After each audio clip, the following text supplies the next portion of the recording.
After yesterday's thriller that's resulted in a 4-3 win for the Black Stars against Central African Republic in the World Cup qualifying Kumasi, in a game with such a dramatic end, of course, you expect some bit of rancor and disagreement between fans and players, and of course, very disheartening or very sharp and unpleasant commentaries from the fans, and some of them translating into attacks on the performance of some players. And one player who has come under such attack is Mohammed Kudus. Kudus has gone on social media after the game to engage some fans whom he thinks have been unfair in their criticisms of him. And he has also gone very, very, very, I mean, you will say ballistic, replying them and letting them know that this is what he feels about such comments. And let's first of all go through some of the comments that people have passed on Mohammed Kudus's performance, which to him has infuriated him, resulting in him getting very angry and getting the fans to understand that these are issues that they need to calm down a bit. So let's see how it goes. So first and foremost, this is a fan who says, his name is Steez, and Steez says, you people for talk Kudus, the truth. He's not Messi, neither is he Ronaldo. He should stop doing too much and release the ball. This is what Steez, with the handle, this is Steez on Twitter, wrote, or X. And Mohammed Kudus replies, Massa, STFU. I'm sure you all understand. The first S is very unwealthy of say on a platform like this. But Kudus actually going very, very negative in response there for him. And there is also one prince. One prince says Mohammed Kudus needs to be talked to. Mohammed Kudus needs to be talked to. What kind of selfishness and unnecessary ball control is that? And Mohammed Kudus responds, come and talk to me yourself. That is the second one. The third one has got to do with 230. A user with the handle 230 who says, I think the hype is getting into the head of Mohammed Kudus now. Bro, play the ball like you play for West Ham. And Mohammed Kudus responds, nobody they beg you for hype. Sean the fool. That is the response to 230. And let me take another one before I come here. And there is also May Boss, a user, an ex-user with the name May Boss, who says, bro, you shouldn't have done that. Just ignore and be your best. And Kudus responds, sometimes you need to tell them, bro, they sit behind keyboards and be doing dumb stuff. These are some of the comments that Mohammed Kudus responded to and passed on, fans or users whom he think are not being fair in terms of their criticisms of him. And this is what I think. We are at a point where football has always been very passionate. It evokes emotions, a lot of emotions. Fans are like players. Sometimes the game is too tense that even the players themselves get very emotional. And we've seen top players in the world, top managers who you would think are matured, going very ballistic and uncontrollable. It's understandable in football because of the emotions that football evokes. You are on the field and you want to be passionate, you are committed for your national team, you are run, you want to conjure some magic or skill, apply some skill, and it's not coming. So definitely and obviously you are going to get emotional and tempers are going to rise. So it is very normal for players to get that ballistic or get uncontrollable sometimes. It's also normal for the fans. If you've watched football across the world, fans are always going to be this. Very fickle. Fickle in the sense that at this moment they are praising you. 2 minutes later, they are criticizing you. 5 minutes later, they are praising you. 10 minutes later, they are criticizing you. All these issues happen within a forum. It happens within the heat of the moment.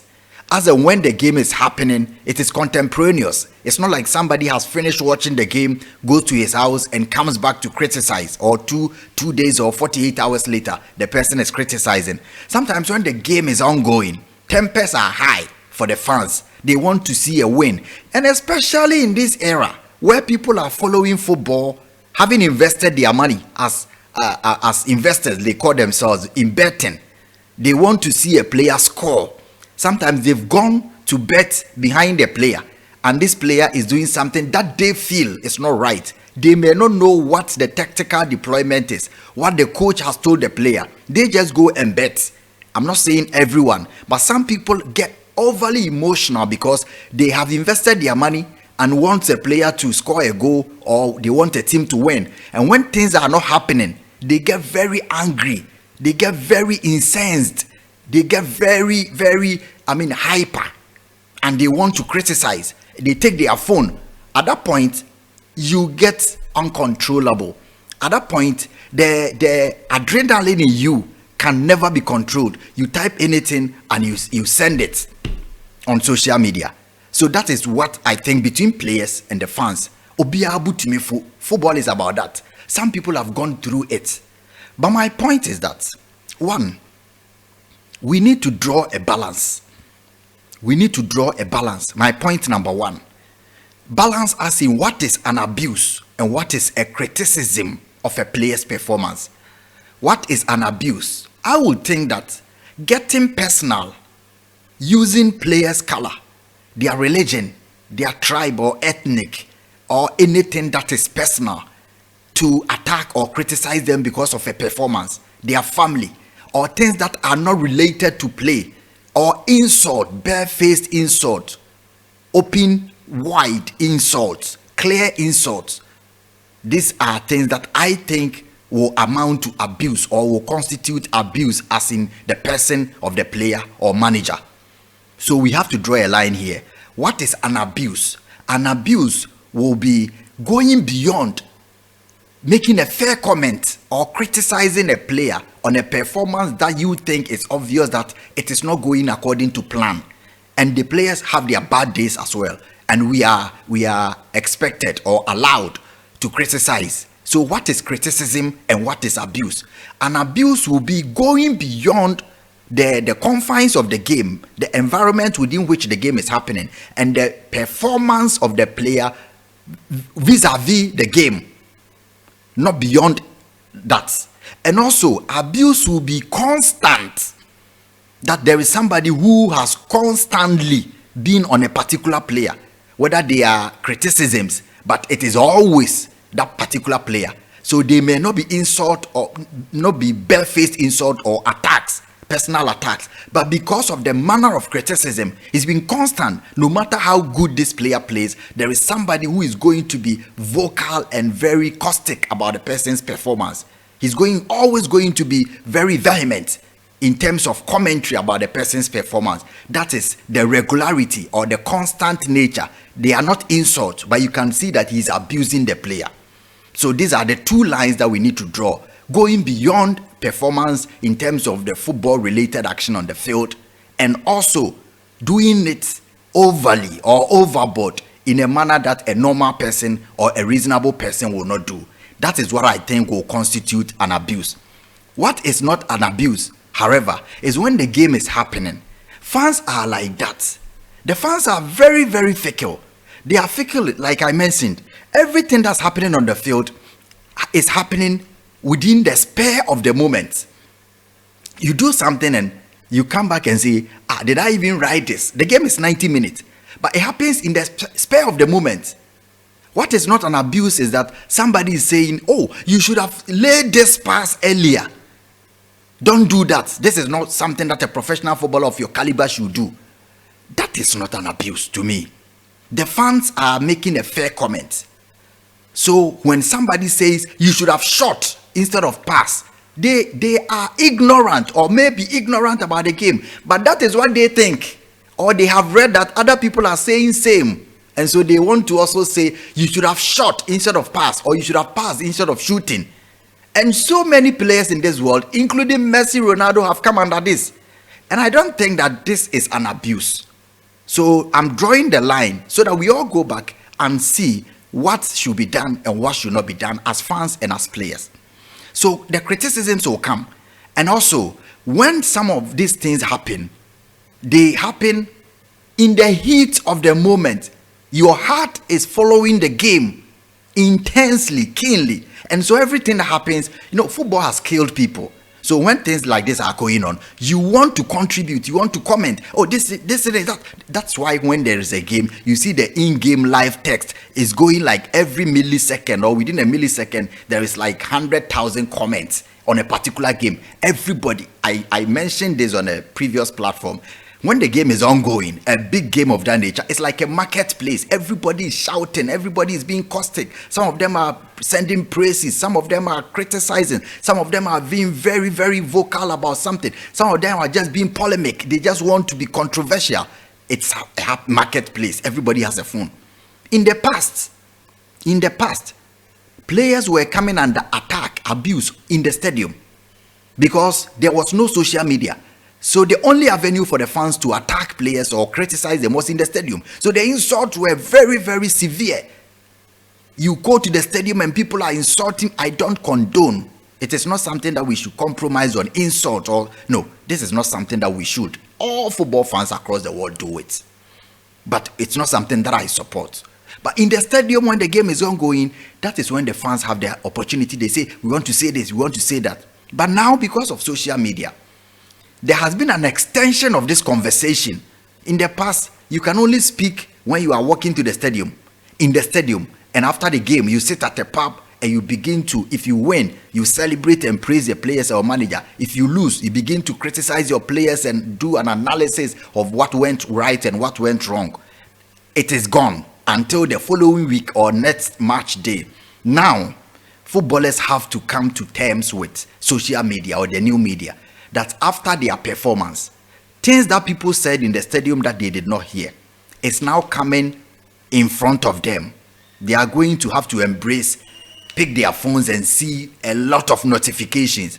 But when they leave the stadium in 2020 or 2002 or 1998, you just leave the stadium and go. There is nothing except you watch TV. And these are professionals who are going to be on TV as journalists. And so the criticism will not be as severe and intense as you would have felt in the stadium. But you don't hear. Now, the things that people would have said in the stadium that you don't hear, you are going to pick your phone and see them. But these were things that were said in the course of the game or moments after. They are momentary. They are fleeting. They are things that are transient. They are transient. They just say it and they go. So you see, you criticize a player today, and then 20th minute they shoot and it's over the bar. You criticize and this player is this player is that, Gideon Mensah is this, Gideon Mensah is that, and you see 10 minutes later Gideon Mensah sets up an assist, and the same person comes to say, what an assist. The same player who was fan who was criticizing says, what an assist. Wow, Gideon Mensah. Or even if he doesn't mention Gideon Mensah, goal by Ghana. What a great goal. We lead. Ghana, proud. That is it. So the person who was criticizing 2 minutes ago has come back and is celebrating. That is the nature, fan culture, nature of the game. So I have already defined what will amount to abuse. So things beyond these things are abuse. But when we go to the stadium, a lot of things happen. Even as journalists, sometimes we lose our control. But what I will also emphasize is that there is supposed to be a professional and ethical working conduct. So when you are a footballer, you are under an obligation or responsibility. You are representing a club or a nation. There are things that people will say to you that will be very hurtful, but you are not allowed to respond because these are the same people who have been on the road for 3 hours coming to watch you. It's difficult because you are human. You feel it. It's difficult. You read something and you say, how will somebody say this thing to me? But then you let it go because they said it within the 90 minutes or something that came about. If you go back to read comments of some of them, if they are not just being mischievous or people who do not simply like you, you will see that these people have been praising you before. So it's not like genuine hate or people who have made it themselves that they are coming to hate you or insult you forever. So they do this today and do that. They are fickle. They are capricious. They are only acting within the spur of the moment. They are being swayed by what happens on the field. So when we are journalists, we suffer the same things on social media. You write something and somebody comes to say, "Wait, you also work at journalism school. This person says he's been to a journalism school. You don't know anything. You see it and you know that what you are saying is true, but you get hurt. But because you work for an organization or because you work in the public space, whatever that fan says will not amount to anything." Some of them are people who have created fake and parody accounts. Some of them are people with you meet on the road and they are even coming to hug you. But because of the heat of the moment, they say things and go. Some of them have 10 followers. They've been on social media for 20 years. They don't say anything to even attract eyeballs or tweets or reaction. All that they are there is that they want to comment on a game, they go and sleep.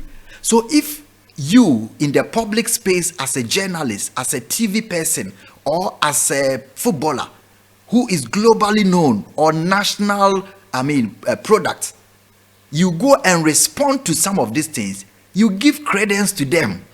Because you cannot, like I'm saying, these are people, fans, normal football fans. These are people who are just reacting to issues as they happen. They are only apprehensive that their team will lose or the player has done something they don't like. But they have created accounts that you don't even know them. They are keyboard warriors.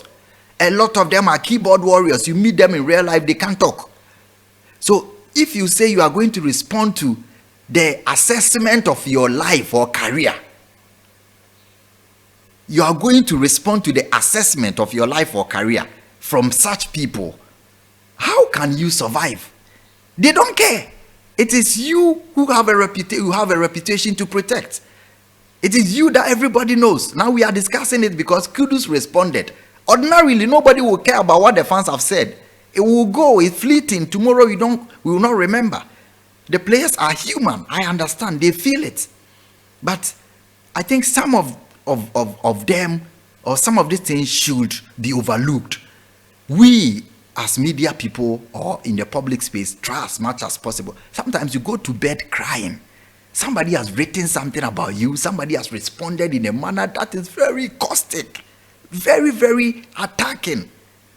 And you read it and say, should I respond? But you live for 10 minutes and because look, there are people who are going to take advantage of this and get a Kudus Mohammed reaction. You understand me? They know that Kudus Mohammed will never ever respond to whatever they write on social media. But if they attack him, he will come back. And so they gain followers or they gain that. There are people who don't care about anything. So this is not something that I will advise any professional. Myself, I go through. Sometimes I respond to some things. People will call you, oh no, do delay this. You know, you are not supposed to, because you find yourself in a public space. You are supposed to swallow something, bitter pills, and let it go. We should be very, very measured in comments that we pass about people as we grow. But then, everybody is human. No matter what, people are going to react. But the responsibility on a person in a public space is greater than the person who is an ordinary fan. I'm sure you understand. When you go to the football stadium, there are categories of people. There are categories of people. A bank manager or a lecturer at KNUST will come and sit at the popular stand and hurl insult because he's passionate, or attack or criticize from that stance.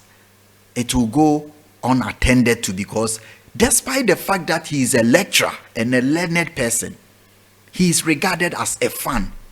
A journalist at the press center cannot do that because he has a responsibility.